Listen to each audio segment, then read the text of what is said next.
Exciting ಆಗಿತ್ತು. So ಈ part 2 ನಲ್ಲಿ ಸಾಂಗ್ಸ್ ನ ಯಾವ ರೀತಿ ಎಕ್ಸ್ಪೆಕ್ಟ್ ಮಾಡಬಹುದು, ನಾವು ಎಷ್ಟಿರುತ್ತೆ? ಈ ಅಧ್ಯಾಯ 2ರಲ್ಲೂ ಕೂಡ ನವಿರಾದ ಹಾಡುಗಳಿದೆ, ಹಿಂಪಾದ ಹಾಡುಗಳಿದೆ. ನೀವೇನು ನಿರೀಕ್ಷೆ ಇಟ್ಕೊಂಡು ಬಂದಿರ್ತೀರಾ ಆ ರೀತಿ ಕಥೆನೂ ಇದೆ, ಹಾಡು ಇದೆ, ಸಂಭಾಷಣೆ ಇದೆ, ಇಡೀ ಚಿತ್ರಣವೇ ಇದೆ. ಸರ್, ಇದು ಪಾರ್ಟ್ 2 ಯೋಗಿ ಸರ್ ಜೊತೆಗೆ ಮತ್ತೊಂದು ಪರ್ಸ್ಪೆಕ್ಟ್ ಅಂದರೆ ಅಲ್ಲಿ ಜಗಿನ ಮೇಡಮ್, ರಮ್ಯಾ ಮೇಡಮ್ ಸಿನಿಮಾದ ಈ ಸಿನಿಮಾಗೆ ಪಾರ್ಟ್ 2 ಮಾಡಬೇಕಾದ್ರೆ ಏನಾದ್ರು ಭೇಟಿಯಾಗಿದ್ದ, ರಮ್ಯಾ ಮೇಡಮ್ ಅಪ್ರೋಚ್ ಮಾಡಿದ್ದು ಉಂಟಾ, ಅಥವಾ ಏನಾದರೂ ಪ್ಲಾನ್ಸ್ ಬೇಡ ಅಂತ ಡಿಸೈಡ್ ಆಗಿದ್ದ? ಅಂದ್ರೆ ಸರ್ ಹೇಳೋದಾಗಲೇ ಡೆತ್ ಆಗಿರುತ್ತೆ ಲಾಸ್ಟ್ ಸೀಸನ್ ಅಂತ, ಆದರೂ ಕೂಡ ಎಷ್ಟು ಸಿನಿಮಾ ಇರೋದ್ರಿಂದ ಏನ್ ಬೇಕಾದ್ರೂ ಆಗ್ಬೋದು, ಹಂಗಾಗಿ ಭೇಟಿಯಾಗಿದ್ದು ಅಂದ್ರೆ ಕತೆಗೋಸ್ಕರ ಭೇಟಿಯಾಗಿದ್ವಿ, ಕತೆಗೋಸ್ಕರ ಭೇಟಿಯಾಗಿರ್ಲಿಲ್ಲ. ಯಾಕೆಂತಂದ್ರೆ ಮೊದಲನೇ ಭಾಗದಲ್ಲಿ ನೀವು ಎಲ್ರಿಗೂ ಗೊತ್ತು ಕ್ಲೈಮ್ಯಾಕ್ಸ್ ಅಲ್ಲಿ ಅವರು ಕಾಲವಾಗಿರ್ತಾರೆ, ಹಾಗಾಗಿ ಮತ್ತೆ ಮುಂದುವರ್ಸಕ್ಕೆ ಸಾಧ್ಯ ಇಲ್ಲ. ಮುಂದುವರ್ಸಿದ್ರು ಕೂಡ ಫ್ಲಾಶ್ ಬ್ಯಾಕ್ ಅಲ್ಲಿ ಬರುವಂಥದ್ದು, ಇನ್ನೊಂದು ಮಾಡುವಂಥದ್ದು, ಈ ರೀತಿ ಮಾಡಬೇಕಾದಂಥ ಪ್ರಸಂಗ ಬರ್ತಾ ಇತ್ತು. ಬಟ್ ಅದೆಲ್ಲ ಕತೆಗೆ ಪೂರಕವಾಗಿರ್ಲಿಲ್ಲ, ಮೂಲ ಕತೆಗೆ ನಾವು ಧಕ್ಕೆ ಮಾಡ್ದಂಗೆ ಆಗ್ತಾ ಇತ್ತು. ಹಾಗಾಗಿ ಅದ್ರ ವಿಚಾರವಾಗಿ ನಾವು ಏನು ಪ್ರಸ್ತಾಪ ಮಾಡಿಲ್ಲ. ಮತ್ತೆ ಭೇಟಿಯಾಗಿದ್ವಿ, ಸಿನಿಮಾ ಶುರು ಮಾಡ್ತಿದ್ದೀವಿ ಅಂತ ಹೇಳಿದ್ವಿ. ಅವರು ತುಂಬುವುದರಿಂದ ಕೂಡ ನಮ್ಗೆ ಹಾರೈಸಿದ್ರು.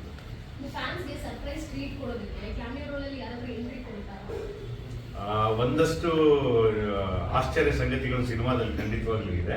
ಅದನ್ನ ಇಲ್ಲಿ ಹೇಳೋದಕ್ಕಿಂತ ನೀವು ನೋಡಿ ಅನುಭವಿಸಿದ್ರೆ ತುಂಬಾ ಚೆನ್ನಾಗಿದೆ. ಈ ಸೀಕ್ವೆಲ್ ಸಿನಿಮಾಗಳ ಒಂದು ಟ್ರೆಂಡ್ ಇದೆ ಕನ್ನಡದಲ್ಲಿ, ಬಟ್ ಆ ಸಿನಿಮಾದ ತಲುಪಿಸೋದು ಕೂಡ ಅಷ್ಟೇ ದೊಡ್ಡ ಜವಾಬ್ದಾರಿ ಕೂಡ. ಸೊ ಅದು ನಿಮಗೆ ಎಷ್ಟು ಚಾಲೆಂಜಿಂಗ್ ಆಗಿದೆ ಈ ಸಿಚುವೇಶನ್ಗೆ? ಯಾಕಂದ್ರೆ ಸೀಕ್ವೆಲ್ ಅಂದ್ರೆ ಒಂದು ಬೇರೆ ತರದ ಎಕ್ಸ್ಪೆಕ್ಟೇಷನ್. ಹಾಗಾಗಿ ಖಂಡಿತವಾಗ್ಲೂ ಅಧ್ಯಾಯ 2 ಸೀಕ್ವೆಲ್ಗಳು ಮಾಡಿಕೊಂಡು ಜನಕ್ಕೆ ದಾಖಲದು ನಿಜಕ್ಕೂ ಸವಾಲಿನ ವಿಚಾರ. ಬಟ್ ಕೆಲವು ಸತಿ ಅದೇ ಸರ್ ಹೇಳಿದಾಗೆ ಆಗ್ಲೇನೆ ಪಾರ್ಟ್ 1ನಲ್ಲಿ ಬೇರೆ ಕತೆ ಇರುತ್ತೆ, ಪಾರ್ಟ್ 2ನಲ್ಲೇ ಬೇರೆ ಕತೆ ಇರುತ್ತೆ, ಅದ್ರ ಶೀರ್ಷಿಕೆ ಮಾತ್ರ ಅದೇ ಇರುತ್ತೆ. ಕೆಲವು ಸತಿ ಹಾಗಾಗುತ್ತೆ. ಆದರೆ ಈ ಕಥೆನಲ್ಲಿ ಖಂಡಿತವಾಗ್ಲೂ ಆ ರೀತಿ ಇಲ್ಲ. ಸಿದ್ಲಿಂಗು ಮೊದಲ ಭಾಗ ಏನಿತ್ತು ಅದರ ಮುಂದುವರಿದ ಭಾಗನೇ ಇಲ್ಲೂ ಇದೆ. ಸೊ ಅದರ ಮುಂದುವರಿದ ಭಾಗ ಇಲ್ಲಿ ಇದ್ದಿದ್ದರಿಂದ ನನಗೆ ಕಥೆನ ಬರೆಯೋದಕ್ಕೆ ಮತ್ತು ಜನಕ್ಕೆ ದಾಟಿಸೋದಕ್ಕೆ ನನಗೆ ಈ ಸವಾಲು ನನಗೆ ಸರಾಗುವಾಗ ಪಾರ್ಟ್ 1ನಲ್ಲಿ ಒಳ್ಳೆ ಕಾಂಬಿನೇಷನ್ ಆಗಿತ್ತು, ಹಿಟ್ ಆಗಿದ್ದರಿಂದ ನಿಮ್ಗೆ ಪ್ಲಸ್ ಪಾಯಿಂಟ್ ಆಗಿತ್ತು.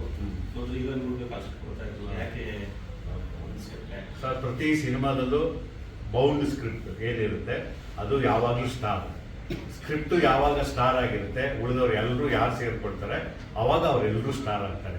ಹಾಗಾಗಿ ಪ್ರತಿಯೊಬ್ಬರು ಕೂಡ ಇಲ್ಲಿ ಸ್ಟಾರ್ಗಳೇ, ಮತ್ತು ಪ್ರತಿಯೊಬ್ಬರು ಪಾತ್ರಗಳು ಕೂಡ ಸ್ಟಾರ್ಗಳೇ. ಪಾತ್ರಗಳು ಇಲ್ಲಿ ಸ್ಟಾರ್ಗಳಾಗಿರ್ಬೇಕು. ಪಾತ್ರಗಳು ಸ್ಟಾರ್ಗಳಾಗಿದ್ದಾಗ ಅಭಿನಯಿಸುವಂಥ ಕಲಾವಿದರು ಕೂಡ ಸ್ಟಾರ್ ಆಗ್ತಾರೆ. ಆ ಥರದ್ದು ಒಂದಷ್ಟು ಹೆಜ್ಜೆಗಳಿದೆ. ಅದು ಚಿತ್ರ ನೋಡಿದ್ರೆ ನಿಮ್ಗೆ ಅರ್ಥ ಆಗುತ್ತೆ.